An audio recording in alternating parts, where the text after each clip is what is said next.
Hola, mi nombre es Fernando, estudiante de Ingeniería Mecánica, y les voy a presentar el proyecto que desarrollé durante la asignatura de Materiales de Ingeniería, en donde nos enfocamos en la fabricación y el ensayo a tensión de lo que sería un material compuesto con una matriz de resina epoxi y un refuerzo de fibra de coco.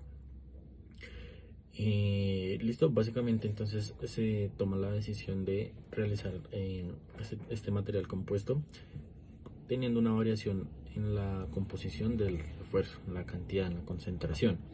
Tenemos tres variables, escogemos 40%, 30 y 25.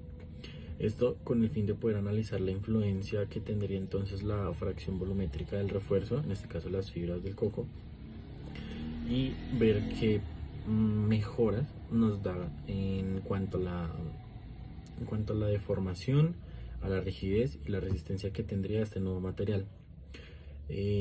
Para nosotros como ingenieros, el desarrollo de este tipo de actividades lo que nos hace es que nos fortalece más bien la capacidad de selección y diseño de materiales que pues en nuestro campo podremos aplicar en muchas oportunidades. Un ejemplo de esto puede ser el diseño estructural. Adicional a esto también el uso de las fibras naturales lo que hace más bien es que nos promueve el desarrollo de materiales más ecológicos y nos da la posibilidad de ofrecer una alternativa a las fibras comunes o materiales compuestos que ya se manejan en la actualidad. Esto desde otro punto, más amigable con el medio ambiente. Esto también lo que nos hace, más allá de desarrollar una competencia, es que nos fomenta una visión crítica sobre la optimización y las propiedades de la viabilidad de nuevos materiales para la ingeniería. En cuanto a la justificación de la variable seleccionada, que en este caso es la fibra de coco, vamos a tener varios puntos, sin embargo hay tres que son como los más importantes. Vamos a encontrar la sostenibilidad y bajo impacto ambiental, la baja densidad y buena relación resistencia a peso. Tenemos propiedades mecánicas aceptables, ya ha sido comprobado de que al tener una baja densidad se pueden realizar materiales compuestos ligeros que no afectan significativamente sus propiedades mecánicas. Tenemos el costo accesible y la disponibilidad. Es una fruta muy común que podemos encontrar fácilmente en cualquier plaza de mercado y generalmente en estos sitios como tal la fibra se le da algún uso en específico, sino que más bien es un desperdicio. Entonces, partiendo de esto, la fibra lo que es un material biodegradable y de fácil disponibilidad, lo que nos convierte este material en una alternativa ecológica frente a las fibras sintéticas como la fibra de vidrio o carbono que actualmente se manejan en el mercado. Ahora, aunque las fibras naturales pueden presentar limitaciones con lo que serían matrices poliméricas de acuerdo a sus tratamientos, se puede mejorar lo que sería la adhesión, optimizando así la transferencia de esfuerzos y que el material final nos dé un resultado aceptable en cuanto a sus propiedades mecánicas. También es importante tener en cuenta que la fibra es un subproducto agrícola de bajo costo y alta disponibilidad en diversas regiones. Su incorporación en los materiales compuestos básicamente lo que nos permite es desarrollar nuevas alternativas económicas a los refuerzos sintéticos tradicionales del mercado sin perder competitividad en el mercado. Antes de realizar las probetas se hace una leve investigación en la norma para obtener las dimensiones que debía llevar la misma. Sin embargo, entonces al obtener esto se opta por hacer un primer molde impreso en PLA. Lastimosamente esto no terminó como se esperaba, pues esto es un material rígido y frágil, lo que nos limitaba a poder desmoldar las probetas sin que este se rompiera. Entonces dejó de ser una opción porque se tendrían que haber hecho la cantidad de moldes que se necesitaba con la cantidad de probetas que se iban a realizar en el ensayo. Entonces esto por tema de costos y tiempo no continuó durante el proyecto. Entonces se realiza lo que es un segundo intento. De igual forma, con impresión 3D se opta por cambiar el modelado a unas dimensiones más pequeñas, esto por el tema con el fin de reducir costos. Se escoge lo que sería el TPU flexible. Son los moldes que podemos ver en la parte inferior, el blanco y el rojo. Esto solucionaba la problemática que se presentaba con el molde anterior, pues al ser flexible nos permitía desmoldar fácilmente. Sin embargo, resulta que aquí surge un nuevo problema. Al prepararse la resina con la fibra de coco, como se ve, así es como la presentación en la que se encontró, viene totalmente seca. Al hacer la preparación dentro del molde, resulta que la resina nunca secaba. No importaba el tiempo que se dejara esperar, las condiciones, si se ponía en un lugar frío, oscuro, si se le ponía calor, la resina básicamente no reaccionaba y nunca se secó. Entonces, finalmente lo que se hace es, otra vez nuevamente una investigación, se encuentra que es posible realizar los moldes con caucho, se acude a lo que sería el centro y se encuentra comercialmente el caucho RTV 471. Para esto lo que se hizo fue tener una probeta de impresión en 3D en PLA, que es rígido, es la azul que podemos ver en la parte de abajo. Se realiza la preparación del caucho líquido y se incrusta la probeta. Este caucho tiene aproximadamente un tiempo de secado de unas 24 horas. Sin embargo, al retirar la probeta queda perfectamente definido el molde. Esto entonces nos soluciona las dos problemáticas anteriores que habíamos encontrado con las impresiones. Dentro de este material la resina sí se secaba, tenía aproximadamente un tiempo de 2 horas y al momento de su desmolde no presentaba ninguna dificultad. Esto de igual forma, con el fin de facilitar lo que sería el desmoldeo, se le aplica una ligera capa de vaselina antes de realizar una nueva probeta, con el fin pues de que se pudiera despegar fácilmente. Una vez que se secaban las probetas, en cuanto al resultado obtenido, entonces teníamos una pequeña particularidad, y es que las fibras de coco sobresalían de la misma, como se puede ver en la imagen de la parte izquierda. Esto nos hacía que una vez estuviera lista la probeta tuviera que dársele un tipo de podado, un tipo de acabado, para que pues tuviera más definida la forma y fueran prácticamente más fácil de transportar. Únicamente se tuvieron cambios lo que serían 2 probetas, y fue hacia las finales en donde se cambió la concentración de la fibra de coco, y adicional a esto también se encuentra un principal defecto.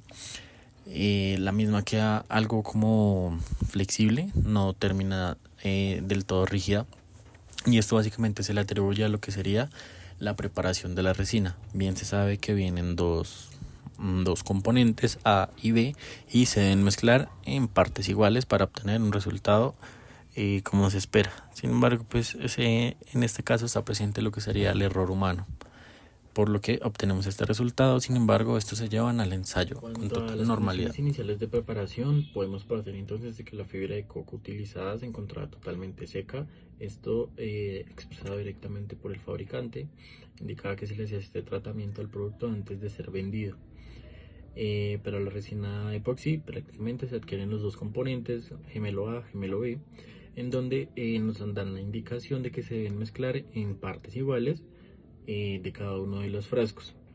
También nos hacen la recomendación de que se debe mezclar con una velocidad uniforme o básicamente muy lento, para evitar que entre demasiado aire a la resina, pues estas burbujas van a afectar el resultado final que se espera, sin importar pues lo que se esté tratando de hacer. Esto haciendo referencia a la geometría.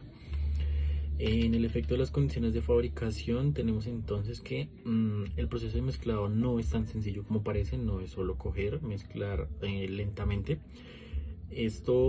Cualquier variación en la velocidad que se tenga durante este proceso de mezclado, sí o sí, de inmediatamente se nos va a llenar de burbujas. Entonces es de especial cuidado y de hacerlo muy uniformemente. En cuanto a la fibra de coco, no se vio mayor complicación. Lo que sería básicamente el único cuidado adicional que se debía tener era la orientación al momento de introducirlos en el molde con la resina. Se debía tener cuidado de ubicarlos longitudinalmente para que quedaran empapados de la resina. Sin embargo, pues para esto también se hizo utilización de unas pinzas en forma como de palillos para poner en el molde una capa de resina, iba la fibra y se iba presionando lentamente. Una vez estuviera empapado de la resina, se procedía con las demás capas. Listo, finalmente después de haber realizado la totalidad de las probetas y de haber sido llevadas al laboratorio, se realizan un total de 7 ensayos, 3 para la concentración del 40%, 2 para el 30% y 2 para el 25%.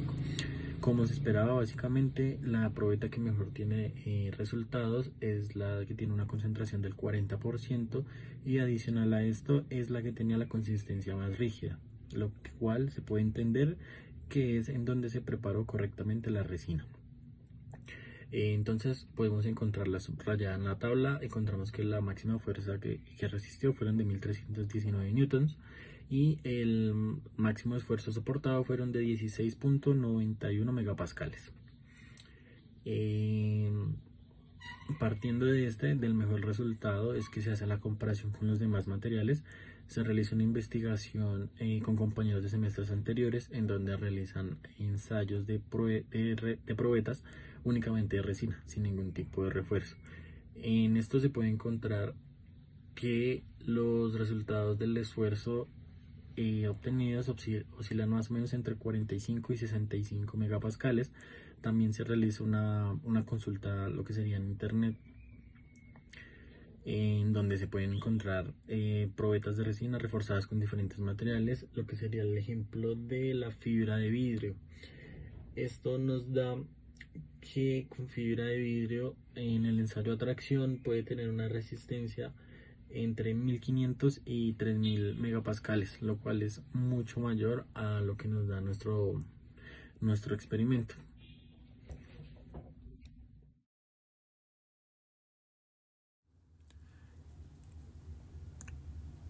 Realizando lo que sería un análisis para las superficies de fractura, encontramos que se presenta una fractura mixta. Tenemos presencia de fractura frágil y fractura por delaminación. Podemos observar lo que sería un fallo progresivo donde algunas fibras permanecen adheridas a la matriz y otras son totalmente arrancadas, son estalladas durante el ensayo. Esto lo que nos indica más bien es que no hubo una correcta adhesión entre la fibra y la matriz. También existen zonas en donde se puede ver la separación de la fibra y la resina. Esto es observable como burbujas o prácticamente vacíos.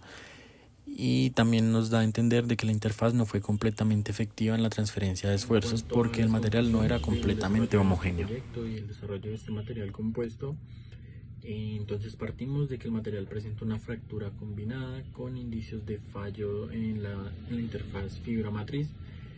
Esto se atribuye directamente a la mezcla de los dos compuestos. No se genera una adhesión completa como era de esperarse. Esto, al mejorar el proceso de fabricación de las muestras, podrían optimizarse y obtener unos mejores resultados en los ensayos a tensión o a compresión, el ensayo que se vaya a realizar. Básicamente lo que se buscaría es una mejora en sus propiedades mecánicas. Continuando, como era de esperarse, el material con el 40% de concentración de refuerzo presentó la mayor resistencia a la tracción, confirmando que pues entre más refuerzo se haga, más resistencia va a presentar este tipo de material. También es de tener en cuenta que hubo una dispersión significativa en los valores de resistencia. Solo una probeta superó lo que serían los 1000 newtons de fuerza. Y nuevamente todo esto se atribuye al proceso de fabricación. No todas las probetas se realizaron de la misma manera. No fue tan controlado el proceso de mezcla de la resina. Siempre se tuvo como un proceso rudimentario en donde con un vaso de plástico se realizaba la mezcla con unas marcas. Sin embargo, pues esto no nos daba una seguridad de que se estuviera haciendo en partes iguales. También podemos encontrar que los valores de resistencia obtenidos fueron mucho menores en comparación con la resina sola o con un refuerzo de tipo sintético.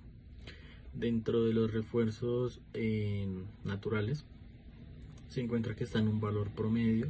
Sin embargo, en esto puede presentar mejoras directamente atribuibles a su proceso de fabricación, un proceso de mezcla de la resina más controlado. También el fotocurado de las resinas. Estas probetas no fueron fotocuradas, sino que únicamente se dejaron secar con el paso del tiempo. También está establecido que con una lámpara UV la resina va a tener un secado más fuerte. Entonces, básicamente el área más grande de mejora es la fabricación del material, el proceso de impregnación del refuerzo en la matriz y la reducción de las porosidades. Al poder controlar este tipo de situaciones, se podría obtener lo que sería un resultado más favorable en el material final, y de esta manera poder darle algún tipo de uso comercial en componentes estructurales que necesitan una baja resistencia.